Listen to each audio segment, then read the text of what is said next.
ကောင်းဆုံးလေ့ကျင့်ခန်းကဘာဖြစ်မလဲညအိတ်ခါနီးဘလောက်ပဲအလုရှုပ်ရှုပ်ပင်ပန်း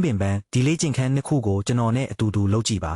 ဒါကနောက်ထပ်10နှစ်20နှစ်အထိတန်တမာရှိနေစေပြီးအသက်ကြီးလာရင်လည်းကိုယ့်ခြေထောက်ပေါ်ကိုရက်တည်နိုင်စေမှာပါဒီနည်းလမ်းလေးကိုကြိုက်တယ်ဆိုရင်ကျွန်တော်တို့ရဲ့ရိုးရာလေ့ကျင့်ခန်းတွေကိုအားပေးတဲ့အနေနဲ့ကျေးဇူးတင်စကားလေးရေးခဲ့ပေးပါဦးဒီနေ့ခင်ဗျားတို့ဘက်ကတိတ်ပြီးအားပေးဖြစ်ခဲ့ရင်တောင်ကျွန်တော်ကတော့စေတနာပြည့်နဲ့မျှဝေပေးသွားမှာပါပထမလေ့ကျင့်ခန်းကတော့ရှေးဟောင်းနှုပြိုစေတဲ့နည်းလမ်းပါအထင်တော့မသေးလိုက်နဲ့နော်တခါတည်းနဲ့အချိန်90လောက်လုံးနိုင်ရင်ကိုခင်ဗျားကအသက်တူလူတွေထက်အများကြီးပိုပြီးကျန်းမာနေပါပြီဒုတိယလေ့ကျင့်ခန်းကတော့လက်ဖွားဝိုင်းလဲတဲ့နည်းလမ်းပါဒါကတွေးလည်ပတ်မှုကောင်းစေပြီးကြောက်ကပ်ကိုလည်းအားကောင်းစေတယ်နေ့တိုင်းအချိန်20လုပ်ပေးပါခန္ဓာကိုယ်ရဲ့အားအင်တွေကိုမြင့်တင်ပေးပါလိမ့်မယ်ခင်ဗျားမှာအားအင်တွေပြည့်ဝနေရင်တကိုယ်လုံးပေါ်ပါလန်းဆန်းနေတာကိုခံစားရမှာပါဒီလေ့ကျင့်ခန်းနှစ်ခုကိုတည်သွားပြီဆိုရင်တန်းထွက်မသွားပါနဲ့ဦးဒါကခင်ဗျားအတွက်အသုံးဝင်နေဆိုတာကျွန်တော်သိရအောင်ကျေးဇူးတင်စကားလေးရေးခဲ့ပါဦးခင်ဗျားလုံးနိုင်မှာပါ